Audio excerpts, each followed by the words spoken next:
My name is David. I work for the Oakland Public Library. Today I'm going to be showing you a fun craft. It's called potato printmaking. Here's a list of things you'll need. You need a potato, paper, got different colors here.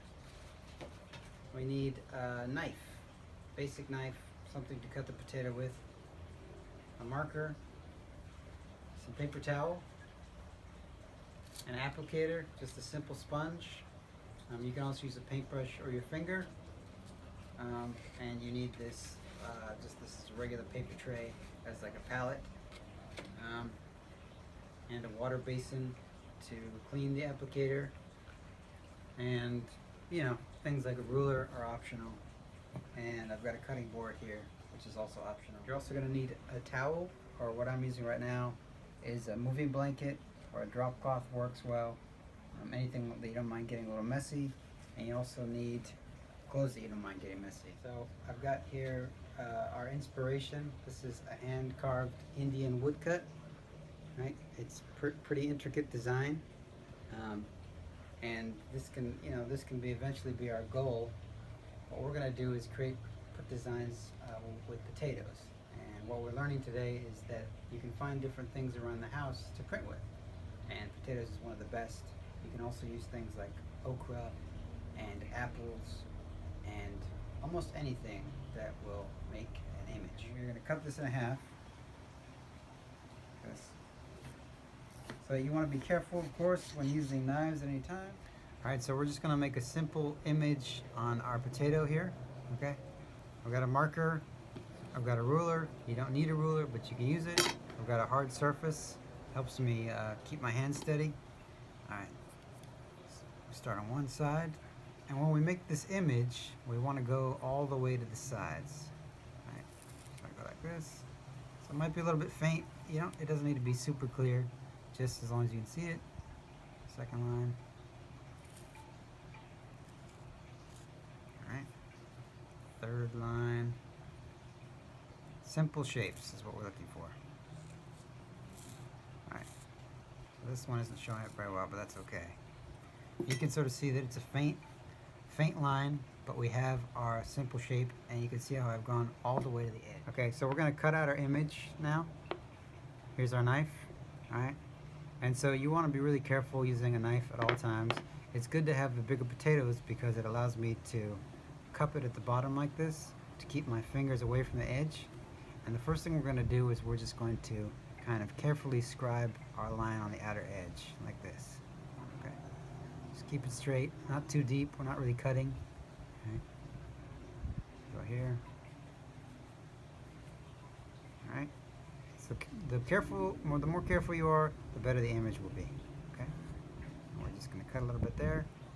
Alright, so now we're going to cut a little bit deeper. Maybe just go the width of the blade. Right, deep. That's about it. You don't want to press too hard.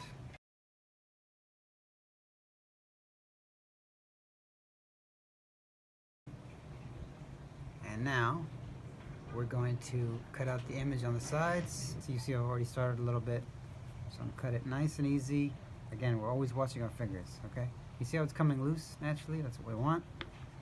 See how clean that is? We've got our next side. Make sure our fingers are out of the way. Just cut a little bit off. Alright, there we go. Third side. Easy, nice and easy. There you are. We got our shape. Triangle. Got our shape, we're ready to print. So here's the ink. I decided to use a blue. I'm going to put a bit on this paper. This is my applicator, just a basic sponge. I've pre-wetted it a little bit. You want it to be just a little bit wet, but you want to wring it out really well. You can see that I have this drop cloth here. This is like a moving cloth. You can use a drop cloth, you can use a towel, anything you don't mind getting dirty. And this allows us to, when we're putting the pressure down, to give us a sharper image. So this is what we do. Get some of this, and I just douse the image like this. as even as I can. I start from one side, press down, up, and I try to line it up the corners. See, I'm sort of going at an odd angle here, but it doesn't matter. And I even, see where there's a gap here? I even go to the side like this. Alright, so we got one row.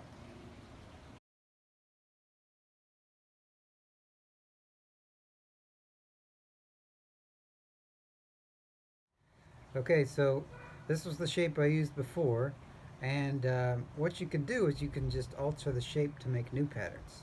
So with this one, instead of getting rid of it, I can just make a few cuts. So if I cut here, just on the inside, here's the one I made, or I remade, and I want to change colors. So I'm just going to wipe off the excess ink. You won't want to get it too wet though. Alright. And once I'm done that, I decided to go with a pink because I think it'll show. And this is just another way that you can alter the image. So I try to angle it up really carefully. It doesn't have to be perfect.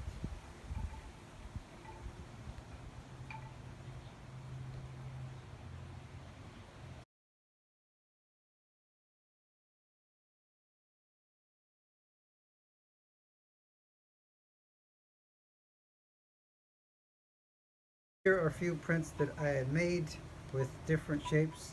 See this one, for instance, I used this one, as you can see, and I overlaid it with a little bit of ochre. And actually I used the same exact one to make this. You can see how different the pattern is. And I waited till each section was dried, and then I went over it, so it's a cool pattern. This is just a simple triangular pattern.